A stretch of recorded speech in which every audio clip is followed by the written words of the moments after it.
नमस्कार दोस्तों, आप सभी का एक बार फिर से स्वागत है हमारे चैनल दुर्गा भक्ति मार्ग में। आज मैं आप सभी को सुनाऊंगी देव दिवाली के दिन सुनी जाने वाली कार्तिक पूर्णिमा की कथा। आप सभी को देव दिवाली की हार्दिक शुभकामनाएं। आइए सुनते हैं देव दीपावली की पौराणिक कथा। एक समय की बात है, ताड़कासुर नाम का एक राक्षस था। उसके 3 पुत्र थे, ताराक्ष, कमाक्ष और विधुनमाली। भगवान शिव के पुत्र कार्तिकेय भगवान ने ताड़कासुर का वध कर दिया था। अपने पिता की मृत्यु की खबर सुनकर तीनों पुत्र बहुत दुखी हुए और उन्होंने मिलकर ब्रह्मा जी की घोर तपस्या करना शुरू कर दिया। तपस्या समाप्त होते ही ब्रह्मा जी ने उन्हें दर्शन दिए और वरदान मांगने को कहा। उन तीनों ने ब्रह्मा जी से अमर होने का वरदान मांगा, लेकिन ब्रह्मा जी ने उन्हें इसके अलावा और कोई वरदान मांगने को कहा।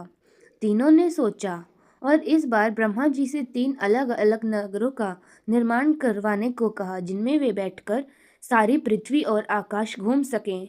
और 1000 साल बाद जब हम तीनों मिले तो तीनों नगरों से मिलकर एक हो जाए, और जो देवता तीनों नगरों को ही बाण से नष्ट करने की क्षमता रखता हो वही हमारी मृत्यु का कारण हो।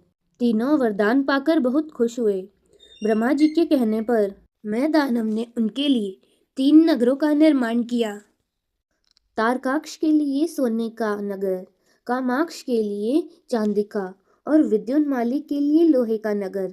तीनों ने मिलकर तीनों लोकों पर अपना अधिकार जमा लिया।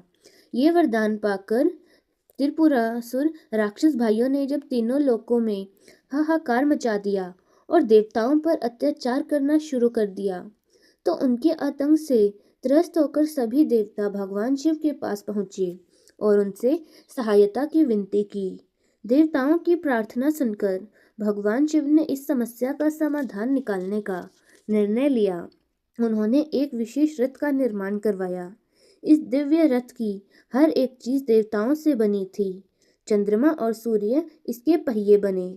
इंद्र, वरुण, यम और कुबेर रथ के 4 घोड़े बने। हिमालय धनुष बने और शेषनाग प्रत्यांशा बने। भगवान शिव खुद बाण बने और बाण की नोक अग्निदेव बने। इस दिव्य रथ पर सवार होकर भगवान शिव ने इन तीनों भाइयों से युद्ध किया। जैसे ही ये तीनों एक सीध में आए, भगवान शिव ने बाण छोड़कर तीनों का नाश कर दिया। यह वध कार्तिक माह की पूर्णिमा तिथि को हुआ था, इसलिए इस दिन को त्रिपुरी पूर्णिमा के नाम से भी जाना जाने लगा। और इसी वध के बाद भगवान शिव को त्रिपुरारी कहा जाने लगा। इस दिन कार्तिक पूर्णिमा थी। त्रिपुरासुर का वध और बुराई पर अच्छाई की विजय को सभी देवताओं ने बहुत खुशी से मनाया, और इसमें उन सभी ने दीप जलाकर दिवाली मनाई। यह माना जाता है कि इसी कारण इस दिन को देव दिवाली के नाम से भी पुकारा जाता है। मान्यता है कि देव दिवाली के दिन सभी देवतागण भगवान शिव की नगरी काशी वाराणसी में आते हैं और गंगा घाटों पर दीप जलाकर उत्सव मनाते हैं। तभी से इस दिन काशी के सभी घाटों, मंदिरों और घरों में लाखों दिए जलाने लगे और गंगा स्नान किया जाने लगा।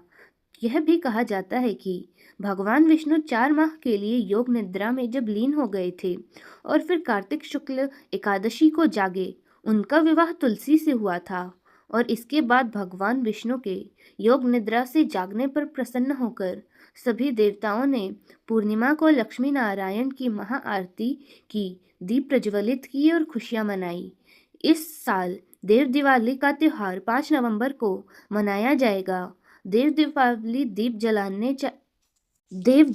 को दीप जलाने चाहिए, पर दीप भी विस्मय संख्या में, जैसे 5, 7, 11, 51 या 101।